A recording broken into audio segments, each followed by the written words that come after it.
Hey guys, and welcome back to my channel. So at this point, I feel like all of my videos start out with, so I was on Twitter, and I saw a tweet that said, you never really know just how like irrational people can get until you work a retail or just customer service type of job. So I told a quick little story about a moment that I've had, and then I thought about it and I was like, I've never really done a video where I talked about multiple jobs in one video. I've done specific situations, but I thought, why not do a video where I tell you guys about some of the worst jobs I have had and examples at each place. So if you guys want to see that, then just stay tuned. So right after high school, I got a job at Gilly Hicks. If you guys don't know what that is, it is the sister brand to Abercrombie & Fitch, Hollister, Abercrombie Kids, but it sold lingerie. So it was the Hollister version of Victoria's Secret.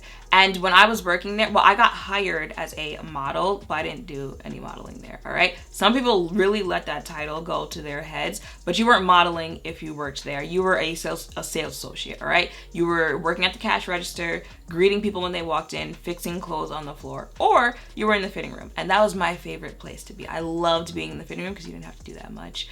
Depending on the day, you might not even have to interact with people that much, but some days, like a Black Friday working fitting rooms, which I've done before, that I wouldn't wish on my worst enemy, but I loved being in the fitting rooms, except for this specific day I'm about to tell you guys about. So I was in the fitting room and this girl came up to me and she had a whole bunch of stuff that she wanted to try on. I think you can only take a max of like 10 things into the fitting room, 10 or 12. And one of the things you wanted to try on was underwear.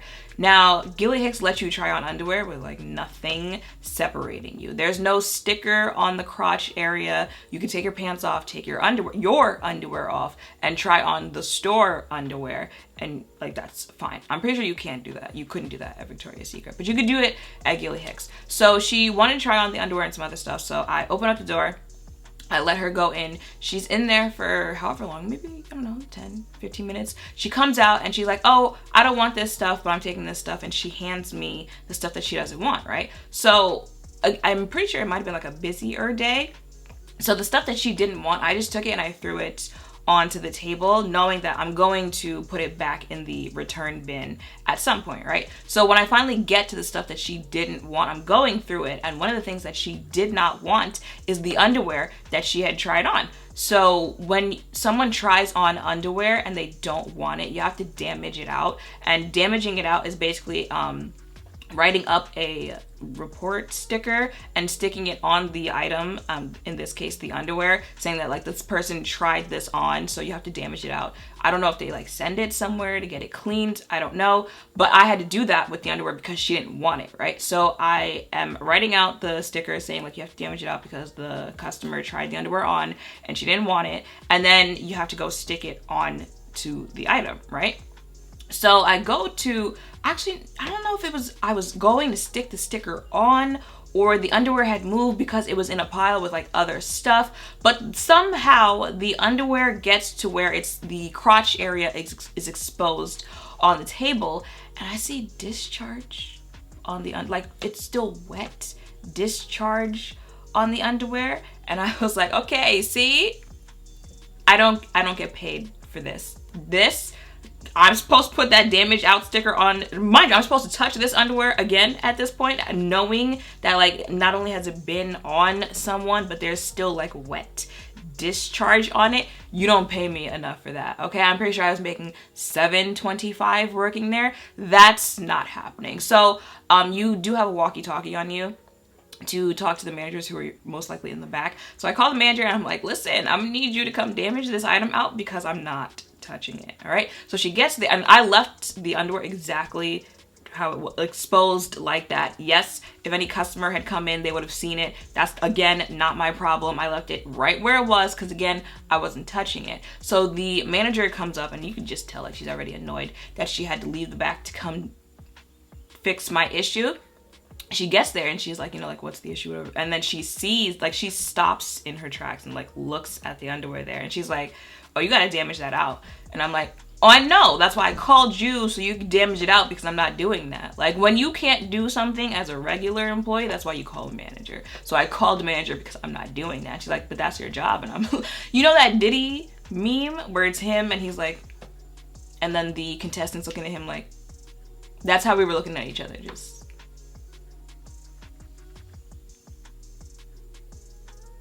So after she realizes that I really am not touching this, so you might want to do something if you don't want dirty underwear just sitting there where customers are going to come around and are going to see it, she, you know, damages it out, puts the sticker on. I think she put it in like a baggie, or did she put it in a baggie? I don't remember. But she basically took the damaged underwear and put it by the cash register. So if you've ever been like a Abercrombie Hollister, you know there's the big tall cash registers, and then behind that there's an area where you're supposed to put the damaged out items. So that's where she put it, right? But the story does not end here. Now that I think about it, it was a busy day, because not only did I have to keep track of the fitting room, but I had to do go backs, which is basically after people try things on in the fitting room and I put it in the return bucket, other co-workers would have to come to the return bucket and take it back to the return section behind the cash register and then take it back onto the floor. So I had to do that as well. I had to juggle, you know, letting people into the rooms and bringing merchandise back onto the floor after it's been returned. And the return is also behind the register, right? So I'm trying to juggle all of this. I'm doing the returns back onto the floor, and then other people again are doing these returns as well. Like, that's how busy it is that you need that many people doing all of this stuff, right? So I'm going back behind the register to return stuff onto the floor, and I look at the area of the damaged out section, and I don't see any damaged out panties. But I know the manager brought it back here. Like, I know she put it in the damaged out section. So why don't I see any damaged panties in this? Something's not adding up. So I'm like, the damaged out section is right above the return section. So employees, if you're paying attention, you know that here, this shelf right here is where you put the damaged out items. And if you're paying attention, you know here is where you put the return items. Items you have to return to the floor. So I'm thinking, did someone pick up the damaged panties to put back out on the floor? It literally has a sticker on it saying it's a damaged item. So I bum rush to the floor looking for other people who were doing the go backs, like, hey, can I see whatever pile you just picked up from the return section? So I'm going to her, no, it's not her. I'm going to her, no, it's not her. I get to this last girl and I'm like, hey, can I see the pile that you picked up from the return section? And what would you think I found there? Mixed in with other clothes that she was returning to the floor. Right there are the damaged out panties. And actually, no, she did not put it in a bag because the panties were touching the other stuff that she was going to return to the floor. So she's done transferred all that discharge onto those clothes as well. So you had to damage out those clothes too, because yeah, you might not see if any of it transferred onto the other clothes, but it's now touched all that stuff. So the manager was like, damage the stuff that was like immediately touching it out and put it back behind the register. And if you're thinking like discharge, like what type, like I mean like chunky discharge, like it could transfer. So that's why you had to do all of that. So with that being said, if you buy underwear, bras, stuff like that in store, I highly suggest that you wash. Not even just because of that, but just knowing how like that stuff is kept in the stock room, even on the floor. Wash it twice, please, before you put it on. There's so many stories I could tell about Gilly Hicks, but let's move on. Another terrible job I had was Sears. I only worked there for one day, and I'm about to tell you why. So I went to training and they were like, your first day is going to be tomorrow. Thinking, great, yay, you know, I'm about to make some money, which when you get older and you think about how excited you used to be about your retail jobs at like $8 an hour, you're just like, but at the time, you know, it makes sense why you would think you're about to make bank because you have this new job, right? So first day is tomorrow. I leave training, go home. It's the next day. I walk in and it's not like normal retail stores or any other type of store that you might be working in where you walk in, there's one cash register, you immediately see the people who clearly work there. It's a department store. So I walked in and I just went to the closest register that I saw and I was like, hey, you know, like I'm here for my first day. I don't really know where to go. So she sends me like up, she's like, take the elevator, go upstairs, And there you'll find, you know, who you need to talk to so you can get started on your first day, right? So I follow her directions. I finally make it upstairs. I get upstairs, and it is more of like an office area, but everyone up there is looking at me like, why are you here? And I'm like, hey, I had my training yesterday. They said today was my first day. So after, you know, like just, I don't know, walking aimlessly through people who were not trying to help me, finally find someone who's like, oh, you have to go downstairs so you can clock in, and then you'll find your manager who's going to tell you what to do for the day, right? And I'm like, okay. So I go back downstairs and find the area that she sent me to where you clock into the machine. And after I do that, someone down there told me like that's the manager that I need to report to. So I go to that manager. She's like, oh, hey, it's your first day. I didn't know that. No one told me that there were new employees starting today. And I'm like, okay, but I'm here and like I haven't clocked in. So what do you want me to do? So she says, go to this department, find this employee. They should be behind the register, and tell them that you're here for training and they're supposed to help you. Okay, so I think it was like the children's department. So I go there and I'm like, hey, it's my first day. You know, so-and-so sent me here saying like, I guess you're going to help me with my training. She's like, oh, the register's over there. And I'm like, what am I supposed to do with it? She's like, get on the register. But I thought I was training. So basically she literally puts me on the register to help her, not to train me, but to help with employees that are coming up. And I'm like, this is literally my first day. Yes, I have cash register experience because it's not my first retail job, but every register is different depending on what store that you're in. So customers were coming up and they're wondering like why I'm not taking anyone, even though there's 2 people at 2 registers. And I'm looking at them because like I just started working here 15 minutes ago. There are lines you're supposed to say to people when they show up. There are things that you're supposed to do if they want returns, if they want to exchange. So no one told me any of this. So yeah, I'm kind of just standing here looking like a deer in headlights because I don't know what's going on. So I stand there and I think I might have done like 1 transaction, but I kept like having to call the other person to tell me what's going on. And then after like, I don't know, 20 minutes, someone else comes and they're like, hey, they need you in this department. And I'm like, can you tell me where that department is? And they're like, it's downstairs. Thank you. That helped me. So I go downstairs to that department and I pretty much do the same thing. Like they're not sending me to these departments to train. They're sending me to work these different departments. And I'm like, I just started working here. I don't know what's going on. So they send me to that department and I do the same thing. I struggle my way through some transactions and then like I'm looking at the people who are already working here like, are you gonna train me or no? Okay. And then after working in that department, they send me to another department. I think, was it returns? I don't remember what department that was, but that was the department that I spent the rest of the day in. And again, I am in that department by myself though at this time. At least the other 2, there were people who worked there who were working a second register. They sent me to that 3rd department and I'm there by myself for the rest of the day. I don't really care about how it affected the brand because like you put me in this position. But as far as like customers go, that would have been the best day to get me at your register because I'm pretty sure like I probably gave a couple hundred away and not knowing what I was doing with any type of return or anything like that. Like I'm pretty sure I messed up that register for the day because, okay, sure. Like, oh, I want to sign up for this credit card. I have a Macy's, a Sears card. You know, can I get this off? Can I get that off? All right. Everybody's with you get some off. You get some off. Everybody gets some off. Because I don't know what's going on. So I mean, you want to play stupid games, you're going to win stupid prizes. I'm just saying.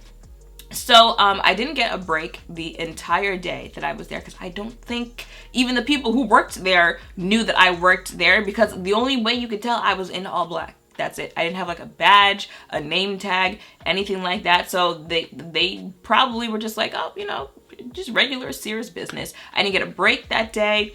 And I didn't even know like when it was my time to clock out for the day because like nothing was said to me. So I think around like, I don't know, 4 in the afternoon, mind you, I had gotten there, I don't know, like 8, 9 a.m., something like that. I was like, you know what? I'm tired of this. I don't want to do this. So I finds my way back to that manager who had told me, you know, go here for your training. And I was like, so, like, is that it? Am I done for the day? And she's like, what do you mean? I'm like, is my shift over? And she's like, how long were you supposed to be here? I was like, I don't know. Like, again, you know those moments where you're just looking at people like, am I in a Twilight Zone? Am I in a different reality? Like, what aren't you understanding? I don't know how long I'm supposed to be here. I was just told that my first day was today. So she was like, did you take your break? And I was like, no, because no one ever came to come check on me. So am I done for the day? And she was like, yeah, you can just clock out and you're done for the day. I was like, I'm done for the day. I'm done with this job. I'm not coming back here. So I clocked out. I went home, and I think I got like a couple phone calls about like my next shift and stuff like that. And when I tell you, I never answered the phone because I'm not coming back. I'm not working here again. I think like 2 months later or something like that, I got like $70, a check for $70 in the mail, and that was it. And that is why anytime I see Sears getting dragged online, I'm all the way here for it, because in just one day I've seen how you treat your employees. So now, for someone who doesn't like feet, I've worked at way too many shoe stores. My very first job was Famous Footwear. Quick little story when I was working there. Now, again, working in a shoe store, I am not surprised that I've had to physically help people put their feet into shoes. I've had to deal with kids, which, no complaints there, they're children, I love kids. But even grown adults, I've had to help put their feet into the shoe. One day we'll have a conversation why so many people refuse to wear their actual shoe size. Like, you know how many times I've had someone, I'm a 7. I know for a fact I am a size 7. I don't know why this shoe isn't fitting. And I'm just sitting there like, ma'am, you're a whole 12. Like a whole size 12. You can say every prayer that you want to, that size 7 is not going to fit because you're a size 15. Okay? So I've had a lot of issues and having to be close to people's feet, right? So one day there was a woman, she wanted to try on a shoe. So she sat down, take her own shoe off so she could try on the store shoe. And you guys know, like, those karate, is it karate? Sumo wrestling? But you know how, like, before they start, they clap their hands and like a whole pile of dust just evaporates into the air. And Candyman is back.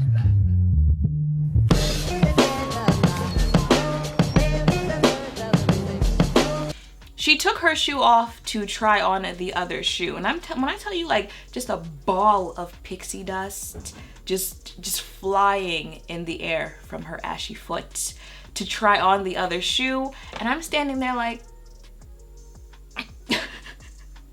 like, the way I can't even not laugh right now is how I was standing there. I was literally standing there like, you know, you have to just watch something and act like you didn't see what you just saw. So I'm standing there like, but yeah, that was an experience. Like, literally just ball of ash into the air from her trying on her shoe.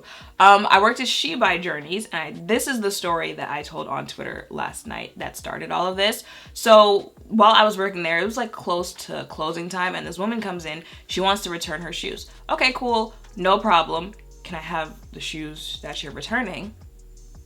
This woman looked me in the face and said that basically she was in a rush and she was on her way home from work when she remembered, oh, I have to go return those shoes that I bought from She Buy Journeys. So let me just stop in. And even though I don't have the shoes, I have the receipt that's proof that I bought the shoes. So that should be enough proof that you can give me my return on the shoes. And after you give me my money back, I can bring the shoes in later, right? Lord, please forgive me for thinking about beating us again, Lord. Please rebuke all these demons. I would say I've never wanted to punch someone in the face more, but I'd be lying, because there are definitely other instances I've had at jobs where I wanted to punch someone in the face. But she was a close second. Like, what? You want me to give you your money back for shoes that I don't have in person? I'm just supposed to rely on your word that you're such an upstanding person that I'm going to give you your money back and you're going to actually bring the shoes back and not keep the shoes and keep your money. Okay. And another terrible job I had, and I hate saying that because it's also like my favorite job that I've, well, not favorite, but I liked it, but I also hated it, was working for the Yankees. You guys know I got my degree wanting to work in professional sports PR, so when I got a job where I could work in that type of environment, and you know, I got to watch Yankee games for free. I mean, you could watch it for free at home, but you could watch it in person. Like, that was cool to me. I liked that part of the job, right? However, it's a job where a majority of the people in the stadium are men. It's sports entertainment, so there's a lot of testosterone just flying around in the area.